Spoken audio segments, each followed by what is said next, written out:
Hey, Mike Jensen, number 16, watching from Iowa. Remember to put your team names up if you're a racer, man. I want to give you the props for accepting the challenge.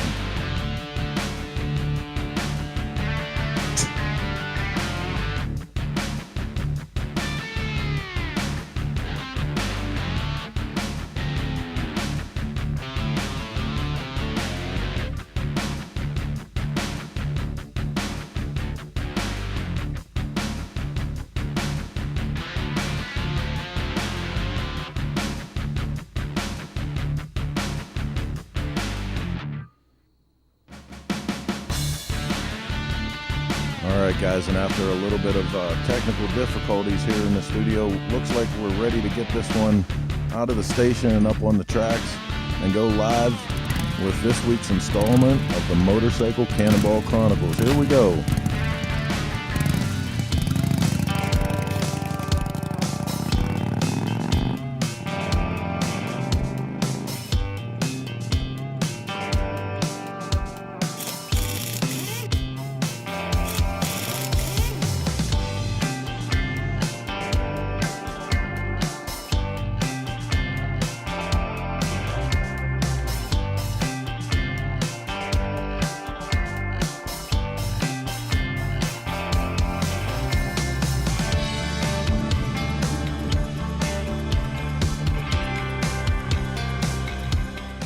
All right, Cannonball Nation, I am not Jason Sims. I'm usually Chris the Engineer. For the purpose of this program tonight, I am going to be playing the part of one of the co-hosts on Motorcycle Cannonball Chronicles.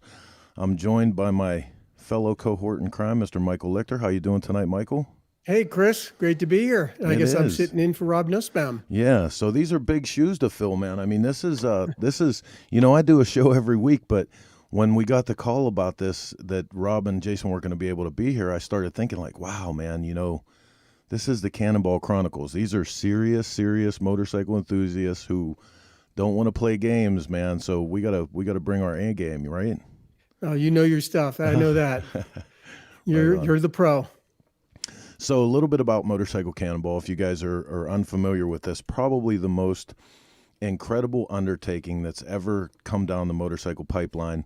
Early century motorcycles involved in a cross-country challenge, man and machine or woman machine as it may be, to see who can pilot these motorcycles, usually from coast to coast. This year, Michael, you've been on pretty much every Cannonball it's been. I have not missed one Cannonball and haven't missed a mile. Haven't missed a mile either. And that's not missed a mile. I hear that from riders all the time that, didn't miss a mile, got all my miles. They talk about that's a big badge of honor. Well, wait a minute. My miles are backwards. Yeah, that's right. They should count every twice, single right? mile. Yeah, so looking where we've been, not where we're going. Explain to everybody what that means, because I've had the pleasure of having you backwards on my motorcycle quite a few times. Yeah, a number of times. Now for the Cannonball, I had Carl Olson was my first pilot, and Carl, many of you know through Carl's Cycle Supply in Aberdeen, South Dakota, the absolute knucklehead crazy specialist there with his son, Matt Olson. And Carl set me up on a back of a 53 Panhead. I was sitting backwards for every mile. That was 3,600 miles, I believe, coast to coast. And then after that, then I was on a Harley and Victory loaned me bikes, Harley's loaned me bikes. I think 2 Victories, 2 Harleys. And my intrepid rider, Dave Przgocki, has ridden me backwards on the 4 other rides, actually 5 when you count the chase. So 6 rides altogether. Every mile, even in the hurricanes, they had days called off. We kept riding. Yeah. Had to do it. Couldn't miss it. Now, see, I don't want to pull the one-upman card, but I have to say that I have the extreme honor of saying that out of all of those people that have ever ridden you backwards and had the privilege of doing that, I was your first ride up the Dragon backwards. That's right. You were, and that was really fun. Do you remember Charlie was? We were hitting speed on that. We were really cruising, and then ridiculous. Charlie from the Wall of Death he kept insisting on rubbing his front tire on my toes. He get kept out and hit the front of my shoes there as we're going around turns, and we were flying. I'll tell It you, was that was ridiculous. some We were experience. going way too fast. We were going way too fast, and the fact that you had the intestinal fortitude to be backwards on that motorcycle, I kept out of the corner of my eye. I could see your feet flying one way or another. I was like, oh my God, I'm gonna kill Michael Lichter on the Dragon. Oh God, before, I used to always just ride myself, but I do feel like I get better photos, better shots when I'm sitting on the back like that. So I do that more and more. I still shoot from the saddle sometimes. And I used to shoot a lot more from the back of a pickup truck, like the tailgate. And I remember one of the early times, just a quick little aside to this. I don't think shooting from tailgates is as good, especially since I fell off one at 70 miles an hour, which was not fun at all. That was harrowing.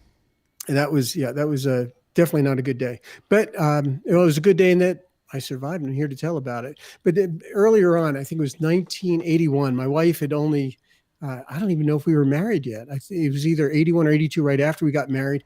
And we were doing this ride with about 600 bikes up Interstate 70 into the Colorado Rockies from Denver. And so she had only just learned to drive. She wasn't, she didn't grow up driving. She was 26. And there we were driving. I was on the tailgate, and I'm not strapped in or anything. I just sit there. By the way, the one time I did fall was the only time I've ever been strapped in, but it was strap failure. So I just sat on the tailgate. I'm totally comfortable. And we had Malcolm Forbes and Von Beals, the president of Harley Davidson. They were riding side by side with 600 bikes behind them. And Catherine did a great job. She must have just locked her speed and was there and did fine. But I'll tell you, when that was all over, she was thinking, my goodness, one fell swoop, I'll kill my husband, one of the richest men in the world, that had a Harley Davidson in one shot. She was pretty freaked out. Oh God. Yeah, man, I'll tell you what, it's quite a thing. It's quite a thing when you spend enough time around the motorcycle program. The things that you get to do on that same trip, and it may not be fit for this program. Maybe we'll bring you back on the Shop Talk to talk about it. But that same trip, we also had the privilege of taking you on your first skinny dip excursion in the middle of a motorcycle day. That's true, right in the middle, right on the side of the road. Had to do it. That's right. Dirty chopper. Not that I haven't done it off motorcycles, but never with a group. I've always been pretty much with another person or two. That's about it. Right on. Well, listen, man, like I said, I'm Chris with Cycle Source Magazine. Typically, you can see me hosting a show on Sunday night, Shop Talk, but tonight I have the honor and privilege, along with Michael Lichter, of holding down the wheel here at Cannonball Chronicles, and we're going to do the best we can. The Motorcycle Cannonballs, or Motorcycle Cannonball, what is it? So, like I said, cross-country endurance challenge. This year, unfortunately, like so many things in our culture, it was postponed. And coming back next year, though, tone them down. stronger than ever. I mean, they're putting a lot of time and effort into this already. Slated to go from Sault Ste. Marie to, what was the Kitty end Hawk? location? Kitty Hawk on the East Coast. Kitty Hawk on the East Coast, through the down through the mountains of the East Coast, and finishing up at South Padre Island, Texas. Typically, the Cannonball is a border to border or a coast to coast proposition. This year, border to border, and they say that this will be the most miles in any Cannonball ever before it. Yeah. So, over $4,000. That's amazing, huh? It is. I mean, when 38. And also keep in mind, listeners out there, that these are on 2-lane roads. So these are small roads. A lot of them are not in great shape. We go through every little town, and that's the way we like it. To keep in mind, a lot of the bikes, well, on some of the Cannonballs, the bikes have to be centennial bikes, 100 years old or older. Do you know what the cutoff is this year, Chris? I don't. And you know what? I'm pretty sure once we bring Rebecca in, she can tell us. That, as well as our guest. Yeah. Which is kind of interesting. We should mention that every year we do get we'll have Rebecca on first, but coming up we will have a newbie, and every year there are a number of new people. They come on, they follow the Cannonball, they come and they visit us at the many stops we have, and people get totally turned on when they visit us. And I hope a lot of you people do come out to the nearest stop and make a day of it, or a couple days of it. And it's a great time. It's like a rolling museum. That's exactly what this is. You won't see this anywhere else but in a museum, and in a museum you will not see them rolling. Hey, but, so anyway, Mike Mooso, rider number 42, was nice enough to tell us that 1929 and earlier is the cutoff. Retrocycle Rob in the house telling us that too from his reclined position. I hope, Mister. I hope you're kicking back and relaxing. He better be. right? So that means we got JDs this year again. Yeah. A lot of boy, I'll fun. tell you what. Can you imagine? Can you imagine doing that kind of miles? Because that's like you were just saying. You can see these bikes in a museum. You can even occasionally see people like Wheels Through Time. Everything there runs. So you'll see something run. You'll even see Matt once in a while pull something out and take it around the parking lot. But like, can you imagine? Well, you can. You've been on it. But can you imagine seeing all you guys out there? Can you imagine seeing a group of a dozen of these guys pull into a gas station? It would be like a flashback to a moment in time. Yeah, that's what it is. People have to. Anyone that comes out is always amazed. I mean, the expressions on people when they come and see it, and a lot of citizens just from the towns. We get these hosted stops at Harley dealerships and sometimes a whole city. Like what's that in Giardo in Missouri? What's the name of that town? Right on the river. I should Somebody just let Rebecca, go ahead. Cape Girardeau. Yeah, okay, Cape Girardeau. The whole town sponsored us for a visit there, which was so exciting. The whole town came out to see this. It was a parade through town. They welcomed us with a great dinner, and it was a huge festival, really. It was wonderful. So it's especially great when the towns do that. Right on. And that voice from the background obviously needs no introduction to longtime Cannonballers. We're just going to bring her on right now so we can see her pretty face. Miss Rebecca. There we go. I think it's time for 1,000 words, isn't it? It is. Hi, y'all. How you Hey, doing? Rebecca. So Fresh from Mexico, right? Yes. It's been No an sunburn? adventurous couple days. yeah. No sunburn? I was indoors the whole time. Although it was a corporate video shoot, so it didn't really have anything to do with motorcycles, except I keep seeing all these really cool CNC machines and computerized machinery that makes really cool parts. And I keep thinking, I really need to talk to these guys about putting in motorcycle part stuff into their computers and let their Make some robotic triple trees for you right there on the Right. spot. That's what's up. I mean, they have forges in the whole bit. One whole building was underground forges. Wow. And where in Part of Mexico were you? Matamoros. It was just across from Brownsville, right where we will be in less than a year for the end for those of of us that cross the 2021 border, absolutely. Cannonball. I'm looking so forward to that. This one way or another, come hell or high water, this is going to be my first Cannonball, because I fully intend to come up with the wherewithal someday to ride one of these bikes. And I figure if I bring Heather around it enough, that exposure alone will plant the seed, and we'll have to participate. She will get that bug and it'll grow. Yeah. She will love it. She will love the sense of family and the camaraderie. Yeah. That's your ticket, and hopefully she's still speaking to me. Well, And hey, stories. It's making of stories, but on that count, I think we have a story to be told here in 1,000 words, don't we? We do. So 2016 was a special year. The motorcycles had to be 100 years or older. Centennial.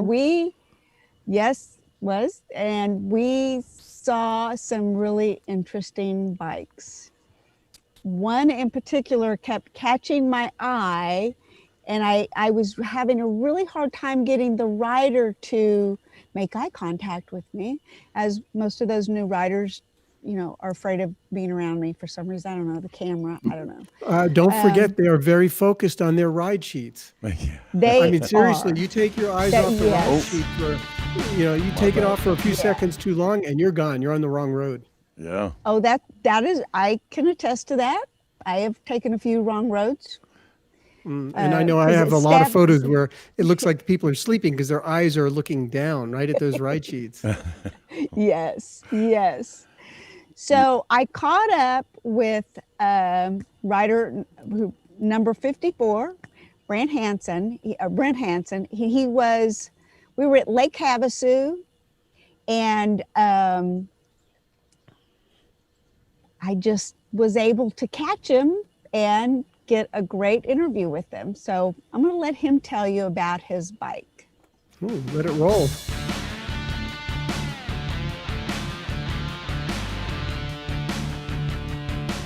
Everybody goes by me, they wave. It's kind of fun. Yeah. I'm just really happy that they let me compete because this thing didn't go the minimum speed that it was supposed to. And they said, come out and have fun. And that's what I've been doing. I've been having fun. Yeah.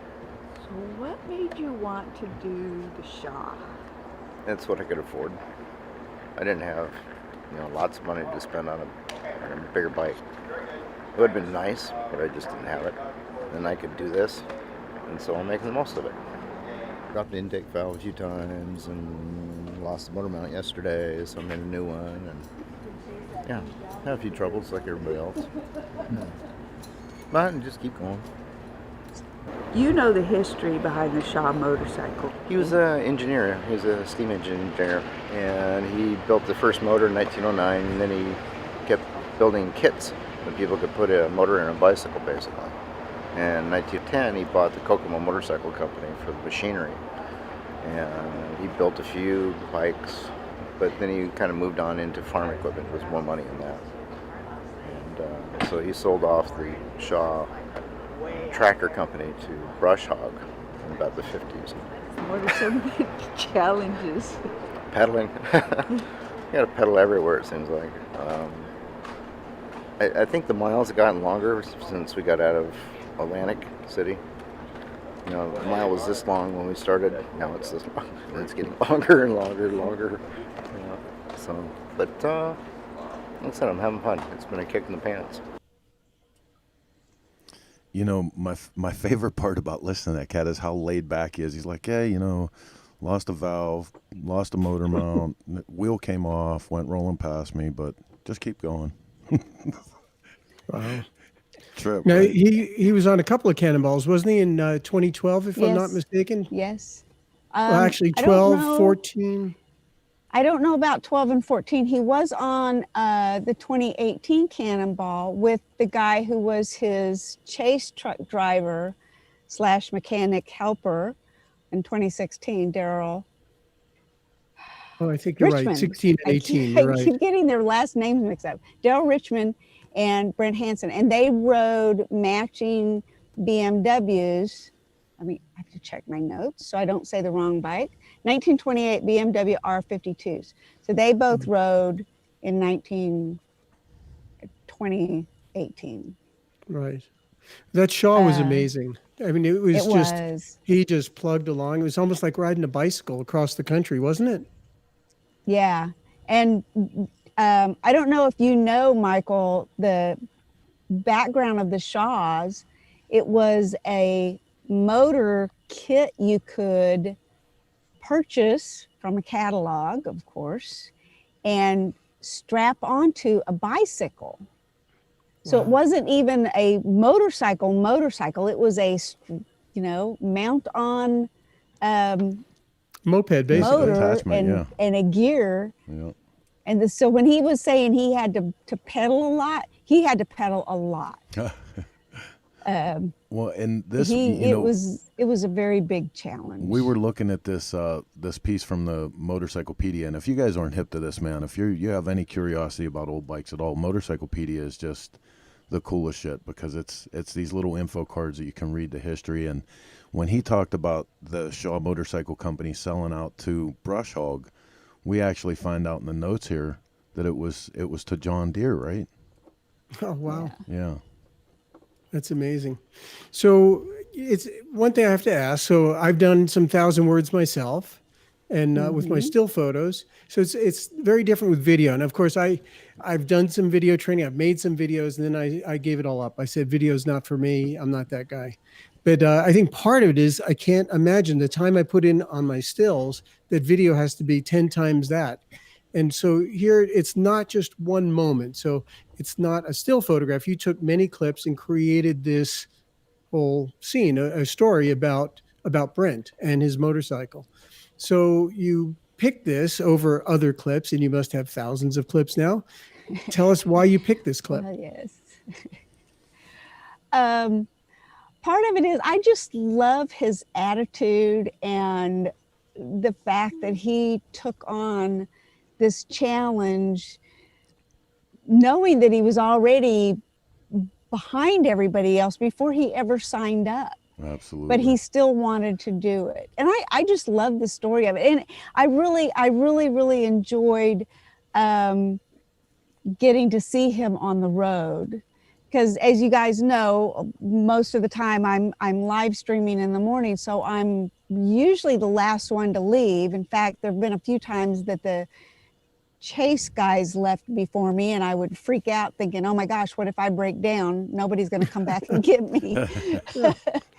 So I usually see the guys who are the stragglers more than I see anybody else. It's the guys who break down on the side of the road, and they're frantically trying to fix stuff before the chase drivers pull up.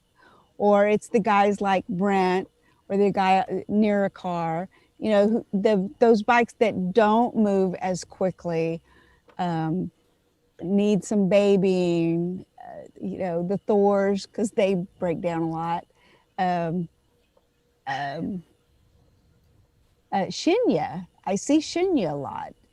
His bike is small and, you know, he just keeps plugging along, but I do get to see him a lot. So Brent was one of those guys that I got to see a lot because he's much slower. So I got to pass him by as the mornings and the afternoons progressed. So I had more footage of him riding than some of the other guys. Well, The guys who are really fast, I never get to see them riding. I just get to see them in the parking lot at the end of the day. the big takeaway, like I said, his demeanor. You know, he was just like, and even in the beginning when you start the video, and he says how fortunate he feels to just be part of it because his bike, you know, really didn't make the minimum speed, and you know he knew it was going to be an arduous journey, but you know, that was what he could afford to participate in this. And he was out there doing, man, and he was loving it, you know? Yeah. I love that it also shows that every bike has a story. It doesn't matter that it's the winning bike or the last bike in and everything in between. Every bike has a story. But I do have a question that coming from the still world to a motion person, what turns you on more? You picked this clip then to show tonight.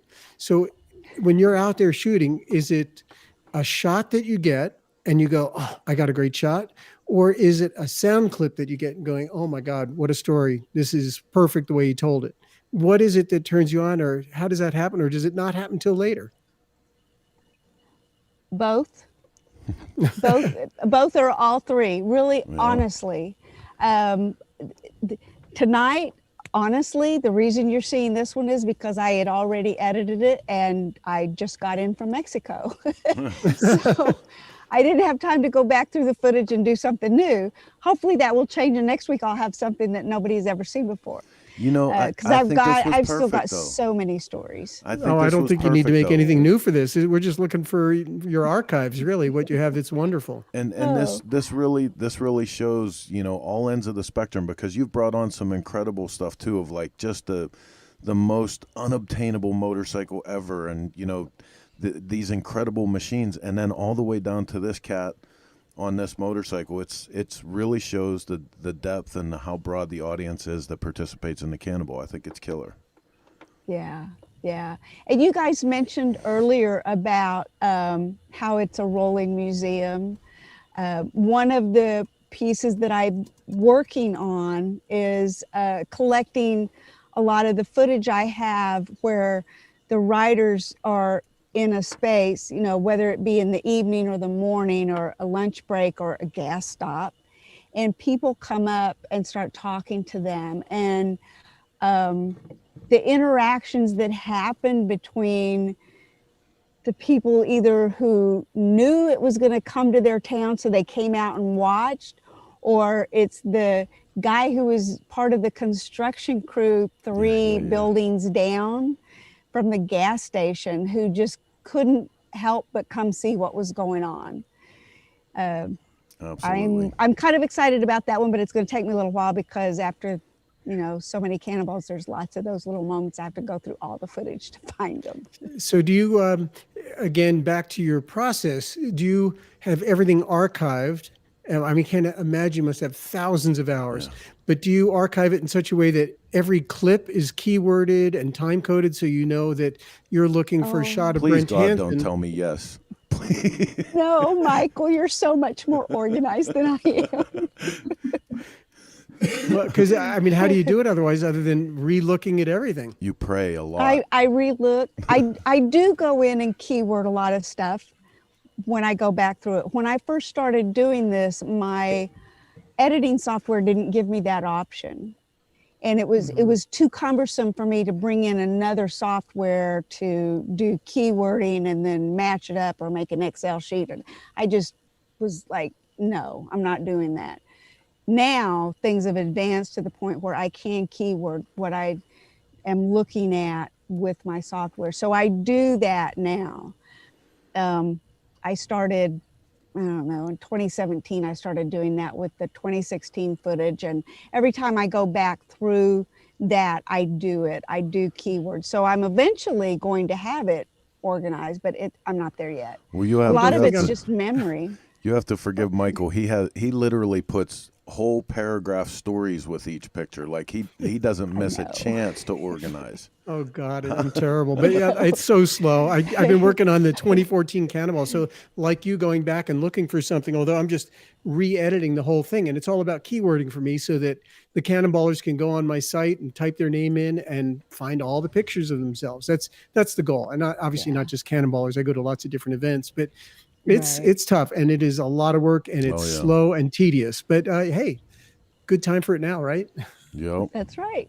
This is catch up time. Hey, listen, Rebecca, thank you so much for bringing that on. We're going to ask you, we're going to beg you to continue to ride along in the sidecar to bail our asses out so that we don't get too far off of the track of what this show is. We'll probably have some questions for you when we can't remember stuff. And we're gonna take 2 seconds here and do some business for our sponsors. Thank you guys for watching the Motorcycle Cannonball Chronicles, coming to you live from the Banks Gas Services Studios. 2 minutes. We'll be right back. Stick around.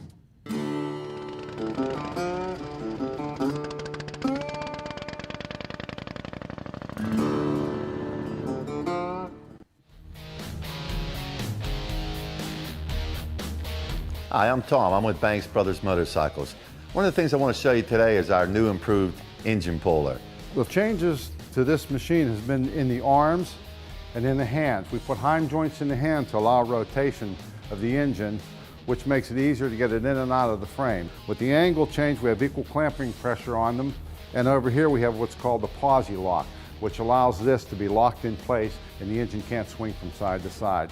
And we're going to show you just how easy it is to pull the motor out of the bike right now. George is actually going to come in, make contact with the cylinders, tighten it down, he's going to pull it out of there. You lift it up, rotate it, and bring the assembly out of the frame. You see the motor starting to move, and it centers itself. This allows no side play once the motor's in place, and it keeps it safe, it can't fall out. Visit BanksBrothersMotorcycles.com to order your Banks lift.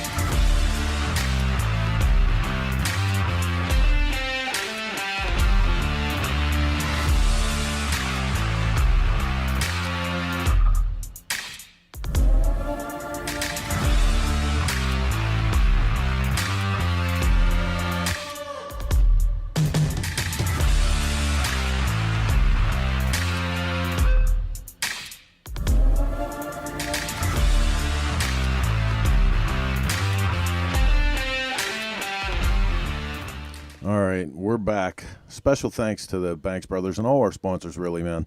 This is, if you've been watching some of the stuff we're doing here at Source Media, having this kind of programming, this motorcycle programming, and carrying through Cycle Source and Chopper Town and all of our partners out there, it's really important through these times. It's important that we stick together as a community, that everybody has an opportunity to express their motorcyclism, as our one of our founding fathers, Mr. Charlie Brechtel, would have said many, many times throughout his show.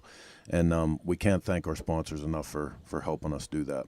So maybe we could also thank some of our viewers out there, because I know a number of people are chiming in, because Rob Nussbaum, he even commented how he's He's chiming in from Sciatica, New Jersey. That poor son of a bitch. And to that end, Marianne Jarvis hopes he's feeling better. And Chris Simmons also wished her best. We got people in Western New York, Milwaukee, kind of all over tonight, right? Yes, sir. Yes, sir. A lot of different cities. We got some Cannonballers that are chiming in. Chris Simmons is on, Mike Jensen, and Big Swedes with her. Big Swede is with her. I hope they're having a great night. And my close friend Jonathan Pite in Taos, New Mexico, and he's on board tonight as well. He's been watching a bunch. So and I want to thank all the viewers. It's great to see like a lot of people that watch, our show on Sunday Night Shop Talk and Chris's show with you on Tuesdays. They're here too. There's a lot of crossover, a lot of people that are looking for this kind of content. So, again, we just want to thank you all for that. All the viewers, all the sponsors. And hey, when it comes to sponsors, man, I want to tell you real quick about one of our very special supporters here, Jim's. From humble beginnings in 1967, Jim's has grown into one of the industry leaders, producing performance parts, accessories, tools, transmission, and high-performance engines, all aimed at enhancing the Harley rider's experience. It's hard to do all this stuff at once, Michael. That almost sounds like one of those PBS ads. It's not. I know, right? Starting with only a few manual mills and lathes, Jim's now occupies 50,000 square feet full of CNC machines. Jim's involved in many forms of racing, sponsoring some of the fastest riders on the planet, from the drag strips to the salt flats. Jim's selection of parts and tools, and everything from your old JD to the latest parts and tools for the M8. And they really do carry everything. Rob Nussbaum was telling me about some of the stuff that they make for the JDs. They're not afraid to go to the old bikes, get into the new technology, and really appreciate all their help with the show, because they keep this going for us week after week, and we want to send a big shout out to Jim's. Cool. Well, on that note, could we bring in the Ski-Doo crew? I think it's time. I think it's time for our first guest tonight. So this is...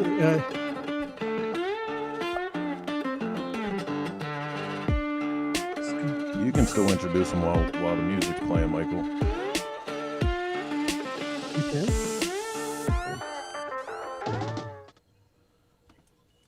All right, we're back. Mike, how you doing? Good. Hello, Mike and Carol. Mike Lichter here, just down the road from you in Boulder, Colorado. You're up in Greeley, right? Yeah. And with the Ski-Doo crew, you getting those Ski-Doos out, or are you going to just keep working on that JD? No, actually, that's a reference to the old "Let's Get On Out of Here" 22 Skidoo from the 20s. Gotcha. Skedaddle. Yeah. It's just you're not sure how to spell it, so people get what it is. There you go. Yeah, Cool. see, Well, it could have been Ski-Doos being in Colorado. right. So That's right. you're a newbie. You're one of I don't know. I'm curious if anybody knows out there how many newbies there are coming on. But every year we do have some. We mentioned that earlier. And how long have you been following the Cannonball, and how long has this been brewing in your head? Well, I got the Antique Motorcycle Club magazine for years, and so I knew about the Cannonball through that. And we knew in 2016 that they were going to have their breakdown or their day off day up in Sturgis. So a couple friends of mine and I jumped in the car and drove up from Colorado to Sturgis just to see the old bikes. And once we did that, I was hooked. Yeah, no, it says, or we talked about this in pre-show actually, that you don't live far away from Cole Deister. No, Cole's been a godsend to me in trying to figure all of this out, the motorcycles and the registration for the Cannonball, and how early you really have to try to get involved in it. You really have to be on the list a year and a half earlier than the next event just to even have a shot at being drawn for a place. So Cole's between the motorcycles and the registration, he's just the only reason I'm doing it at all is his help. Did you know Cole through your knuckle, or not until you got your JD? We have a pre-Evo run around here every year that a friend of ours from Loveland puts on. And I'd met Cole there, and people had said, that guy knows things. And so I kind of like, well, maybe through this we'll get to know him a little bit. And when it came down to really wanting to find a JD, I was kind of hooked on a Harley from the beginning because of parts availability and some familiarity with the bikes. Yeah, I got a hold of him and just told him what I wanted to do. And from then on, geez, he's been like my best buddy. And now you have a crew chief at your side. Why don't you introduce us? Yeah. This is my wife, Carol. Hi, everyone. She's And fearless. how do you become crew chief? Do She's you know fearless. everything there is to know about JDs for starters? Oh, yeah. Tell him. Absolutely, I know nothing about it, but I'm willing to learn, and we'll get there eventually. That's where I started. That's the most important thing. The willing to And learn. Hey, so I'm sorry. Just real quick before we get too far into your story, I want to talk about the fact that this is one of the most interesting things to me.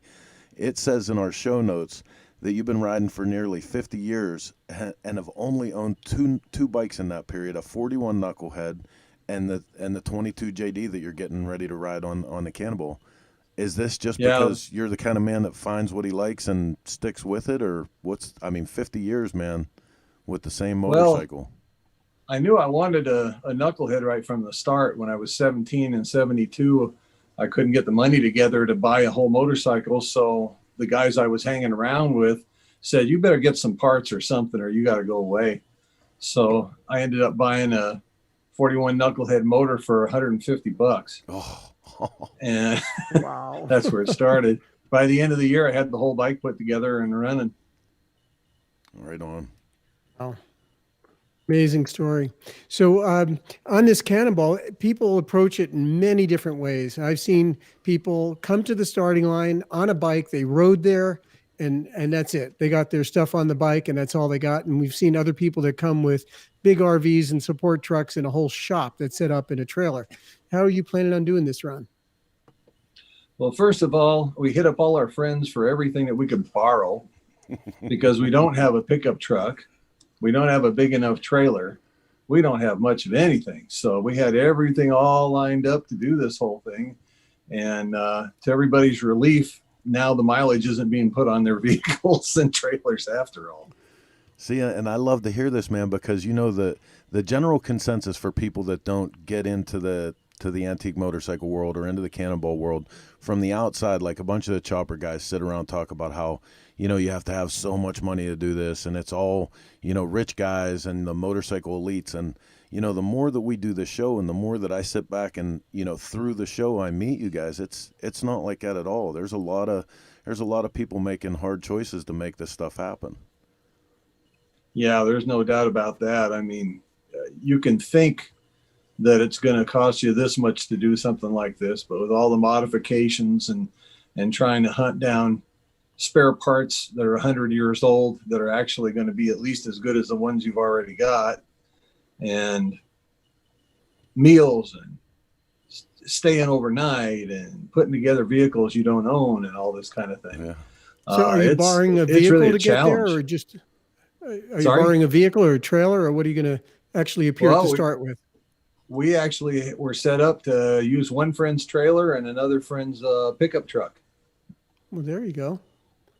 We had one year we had Gary Wright. Do you know him from Falcon, Colorado? Gary and Linda Wright. So they were on the 2012 Cannonball, and they had so much fun. But they appeared. They had a camper in the back of their pickup and a little trailer for the bike, and their dog Irma, and that was it. And they slept in there every night. So well, people we'll do it all probably be different doing that ways. on 2021. I'm sorry? We'll be doing that on 2021.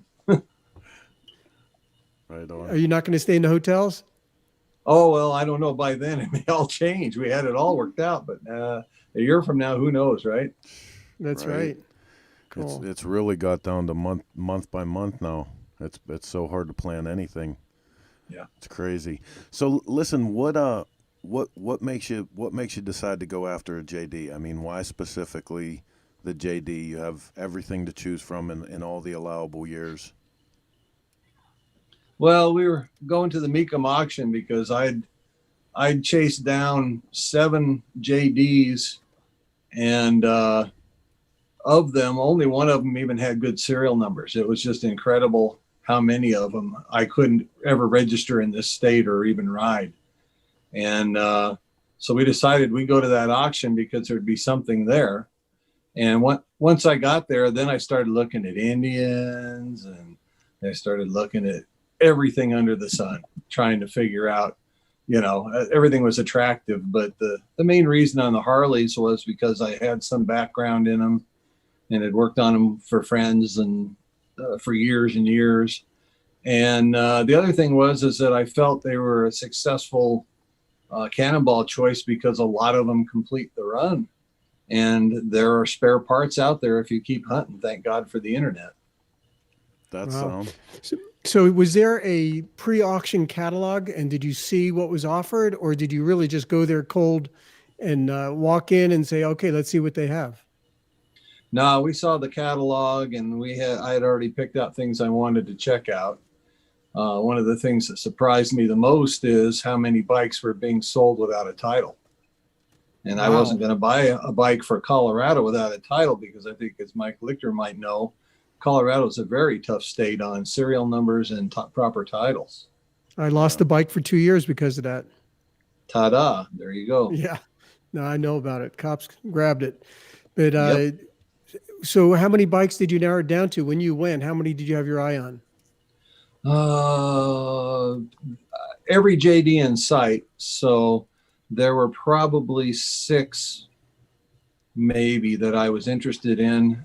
With titles? A couple of them, heck no. That narrowed it down some more. A couple of them had sidecars, so I knew they'd go for more than I had to pay. So there was maybe 4 bikes there that I was looking at seriously. And of those 4, I think only 2 had proper titles. Wow. So what is the range of JDs, if you see whether on the open market or in an auction situation?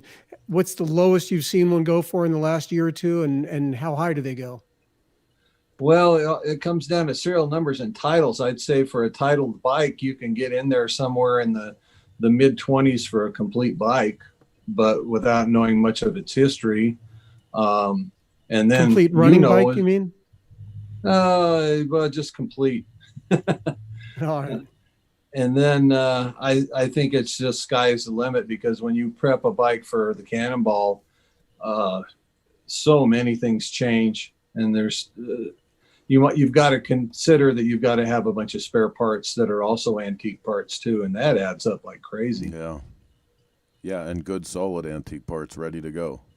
Yeah, I mean you're always looking for one that's better than what you're running right now.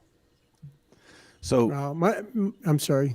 I have a question from our show notes here from our producer. Screwed for life. What can you tell me about this? Oh, that was just something I said to them when they were interviewing me about going to that 2016 Sturgis day off. Once I saw those bikes, I was screwed for life. I couldn't get it out of my mind. Wow.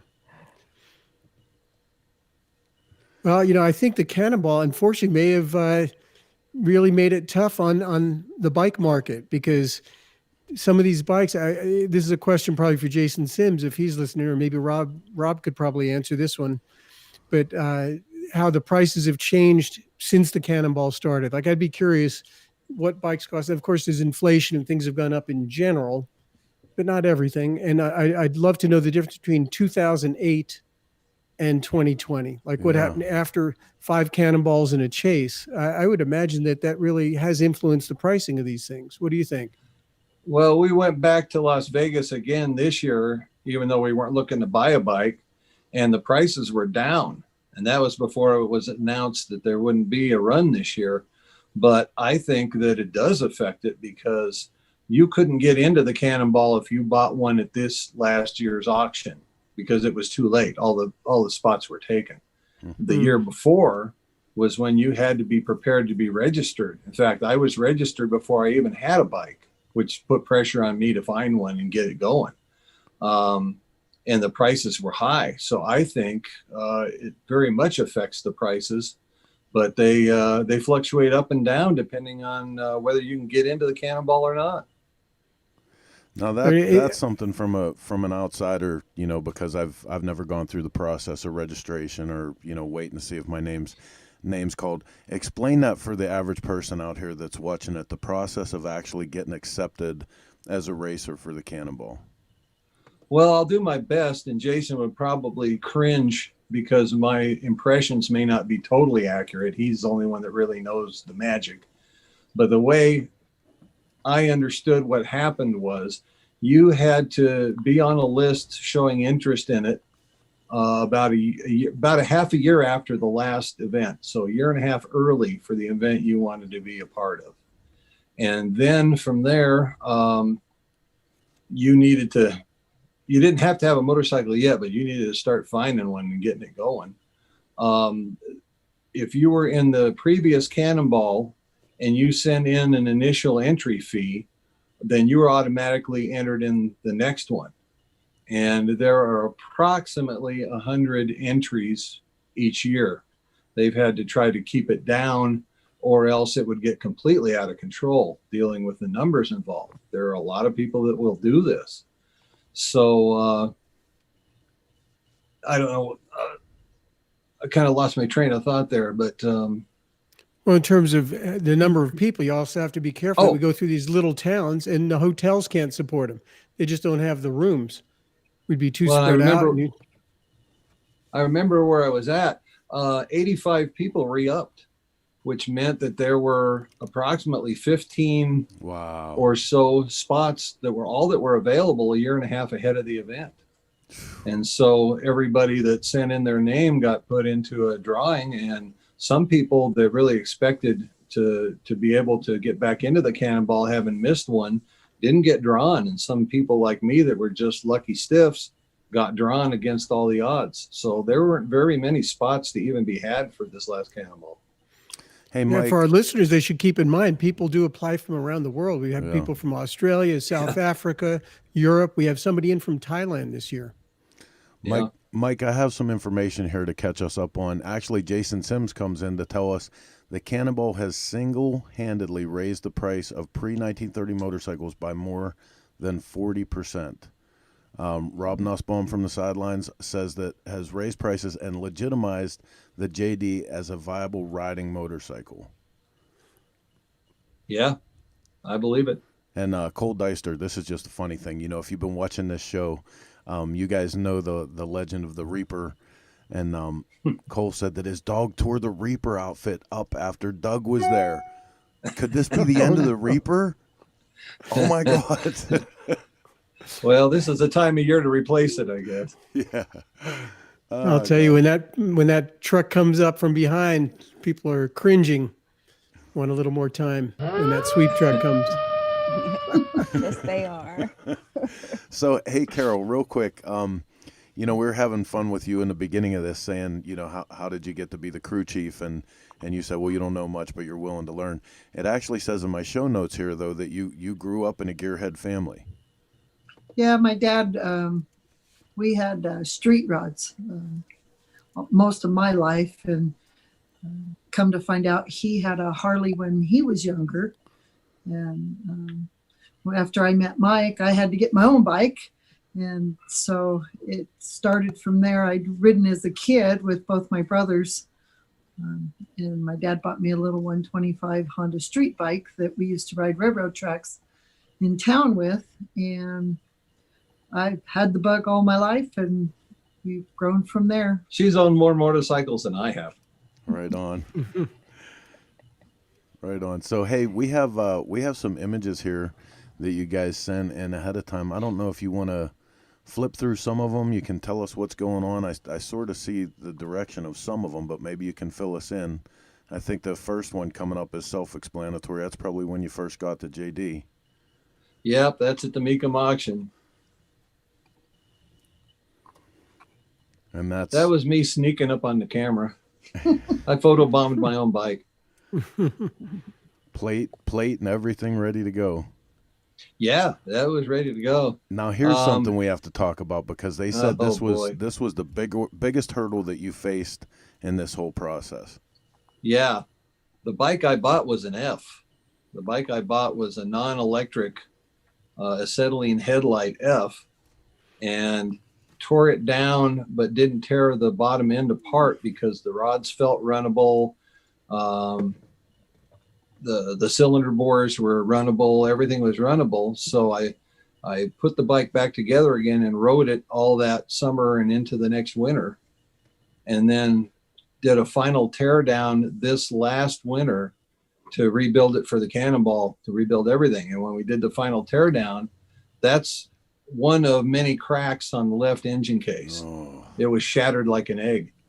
Oh, And none of those cracks leaked through to the outside. There wasn't one of them that was visible to the outside of the engine, which is incredible. It really Nobody is. that I've showed it to has ever seen anything like it. But it's now been welded, and I'm confident that it'll run just fine because I had that motor running for quite a while. But it was never going to be done in time to do the Cannonball. So John Newman, who you guys all know, he was doing the motor for me, and we came up with another 22 motor that was a JD instead of an F. So I went from 1,000 to 1,200 cc's, which didn't bother me too much. And that was a motor that he could get done in time for me to have the bike assembled by June 1st, which was my goal, so I could start running it around and start breaking it in for the Cannonball. Wow. So I have a So spare you're going to motor go now. out with we have a spare motor then when you go out next? Well, I don't know. By then I might. I wouldn't have this time, but heck, by then maybe we'll get the other one rebuilt and I'll just carry it around in the back of the truck. Well, you probably a good thing you didn't have to put 4,000 miles on that, right? With those cracks. Well, yeah, you just didn't want to trust such a thing. There's no way anybody would. But it's fixed now enough that I know that that bike would be fine for a guy that was a weekend rider and wanted to just enjoy a JD. But I wouldn't enter that motor in the Cannonball though. So was this this next picture, was this while you had it tore down for the motor swap? Or was this, I took every nut, bolt, washer, and piece of wire off of that motorcycle. And while I was waiting for that rebuild on that motor, it got delayed a little bit because of all the drama over the cracked engine cases and stuff. I just painted everything except for the gas tanks and the fenders. No, I have this is officially motorcycle porn right here. I have to jump ahead to this picture because there is nothing as pretty as an old motorcycle engine in a crate, man. Like that thing is beautiful. Well, that all that's came what I back got from John Newman? Yeah, that's what I got from John Newman. And I don't know what other pictures you guys have, but the first thing I did to it then is tear a lot of it apart and paint it green. And I sent him pictures of me. And I said, I suppose this has some effect on my warranty. And he said, yeah, you don't have one. Oh, God. There it is. There you could see the green cases. Yep. Which really stand out against the snow, which I'm wondering about. Do you like riding in the snow, or is that just for a picture? Well, we have He's crazy. I'm crazy. We have a toy run here, and it's in December. Great time for a toy run because it's close to Christmas, but lousy time because it's close to snow. So it had snowed for 2 days, and the day of the toy run, the sun was out, and I told Carol, heck, it's 25 degrees. I'm going to ride this to the toy run. Awesome. So they had plowed the roads, and as long as you stuck to the more used roads in town, there was wet and icy, but actual pavement. So I ride to the toy run, and I call it the toy run of one because I was the only motorcycle that rode to the toy run that year. Oh my goodness. So, That's great. what would you say, like, other than the obvious challenges for new people coming into the Cannonball, the timing to get, in the right lineup, when there's going to be a spot available, finding the right bike, finding the right people to work with that you're not going to get taken advantage of. From that point on, though, now your name's on the list, you're entered in the race, you have the right bike, you have the good connections. What's the biggest challenge that you faced throughout this, getting ready? Teaching me how to work on it. Yeah, we haven't got that far yet. Well, I mean, it's just the unexpected stuff because I've got an example here. I was having trouble getting that thing to run right, and I thought it was carburation. I was certain it was carburation because in the mid-range, it just seemed to be hunting around and it wasn't running smooth. And so I was going down that road. Well, what it really turned out to be was this. And this is an end cap that goes inside your generator. And on these bikes, on a JD, the generator drives the distributor. So it was allowing the armature to move back and forth with the bearing, just enough to put it 1 and 2 teeth off on the timing. And it wasn't carburation at all. It was a missing piece in a generator. And since that started out as an F and didn't have a generator, I bought a generator from the Netherlands, thanks again to eBay. And when I got it here, it was supposed to be a working generator. I tore it apart, looked at it. It looked beautiful. I put it together again, ran it on the bench. It motored fine. And actually, I rode it for a year and something with this thing this way. And I could never get it to run quite right. And it was all about a weird piece like this that I had never seen before because I'd never had one of these generators apart. And when I got my spare generator, I could finally see what piece was supposed to be in there. And we got the timing figured out so that it couldn't wander anymore. But just odd stuff like that you couldn't possibly guess. You could have had it for years like that without knowing. Yeah. I mean, it would run, but it just wasn't running right. And it was because that thing was allowed to move that timing just a gear tooth or two back and forth and wander around.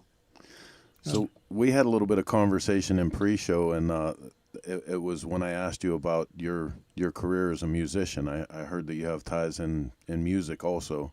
So you're dual afflicted with music and motorcycles like myself. Yeah, my mother's been thrilled for many decades now. What'd you do in your time in music? I tried to play with a few bands, like Southern rock a lot. Realized that my skill level was probably at a peak at a little bit lower level than it should be. But I blew up a lot of equipment. So I went back to the junior college and learned some electronics and started repairing guitar amplifiers, tube amplifiers. And that's let me know a lot of musicians, a lot of people around here, a lot of people like me that were never going to go anywhere with it, but enjoyed doing it. And a lot of people that are just excellent musicians. So I've had friendships with quite a few people through the music thing, even though I was never in a big band. You know, that's great too, because anyone that's been in music for any amount of time, like, remembers coming out of the tube era, moving into the solid state. And then we realized how, no matter how good they make effects processors and solid state amps, there's nothing like a slightly aged set of tubes in a good tube amplifier, man. Like, it warms up to you like a worn seat on a motorcycle. Well, they never sound better than right before they blow. Just like a motorcycle. Yeah, boy, I tell you. It's great. But at least, this was the other joke that we shared, is at least in your time in music, you found a way to make more than the average $5,250 that most people make as a working musician in a year. Because fixing amplifiers is definitely better than making noise with them for most of us. Yeah, I made out on you guys big time. Right on.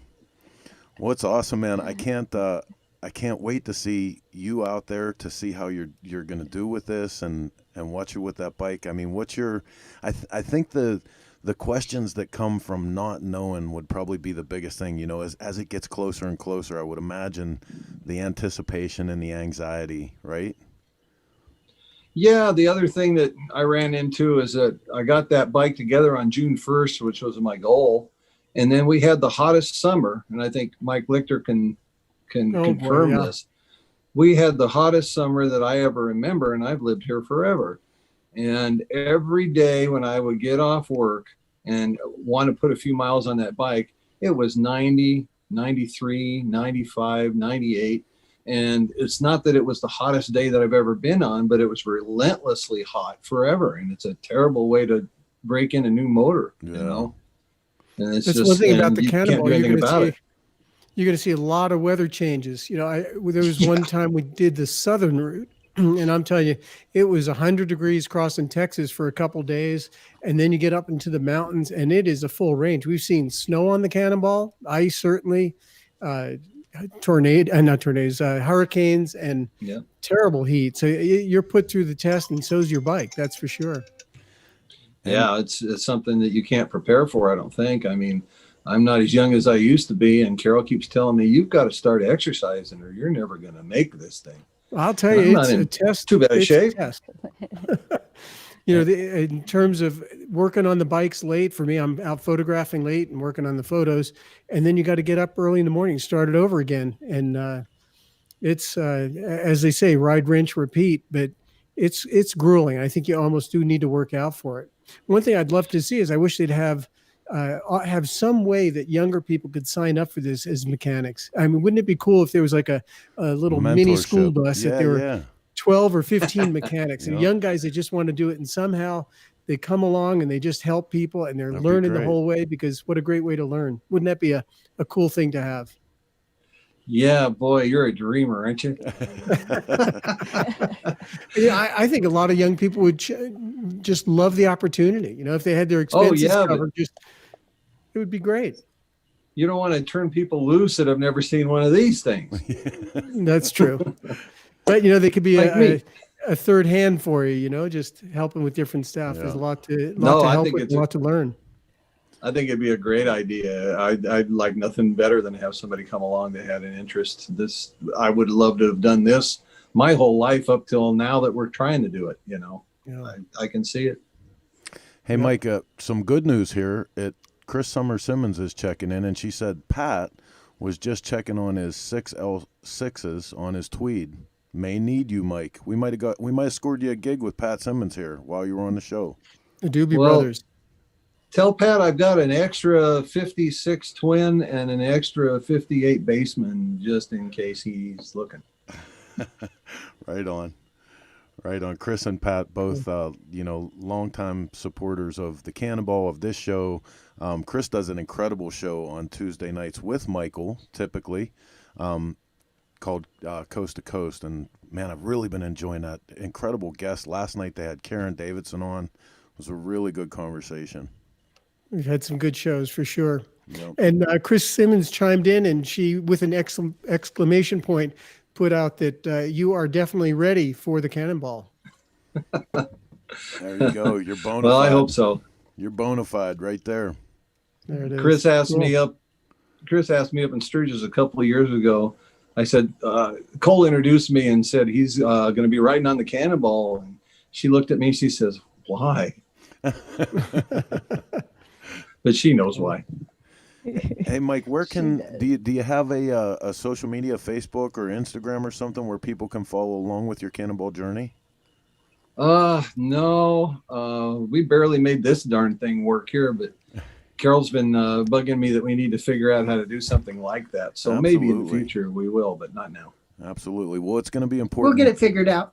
It's going to be important when we have you back on. Well, not when we have you back on the show. When Jason and Rob have you back on the show, because I'm sure they'll want to get back to you, especially like as soon as the Cannonball is over. I'm dying to hear what you have to say about the experience versus what you expected.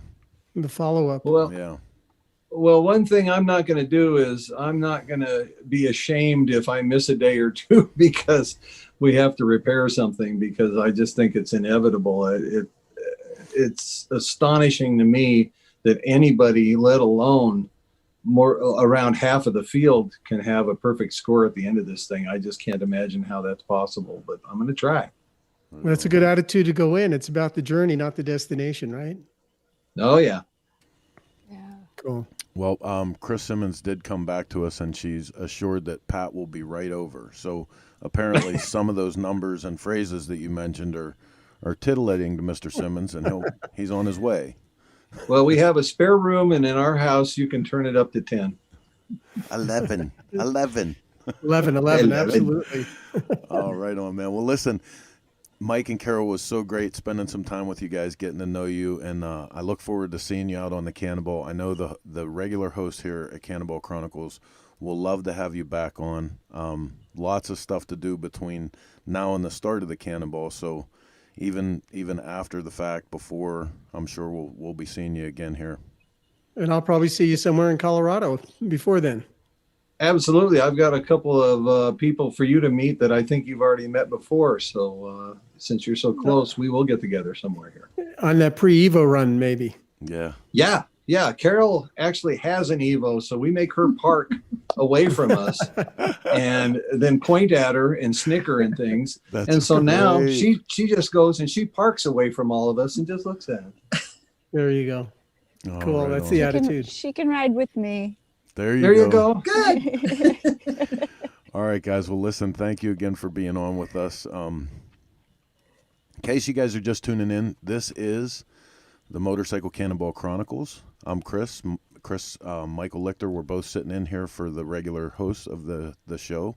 You can catch the Cannonball Chronicles, though, every Wednesday night, 9 p.m. Eastern Standard Time. It's one of the many shows the Source Media Group offers. We're coming to you live from the Banks Gas Services studio. Appreciate you guys taking the ride with us, and we're not done yet, so don't go anywhere.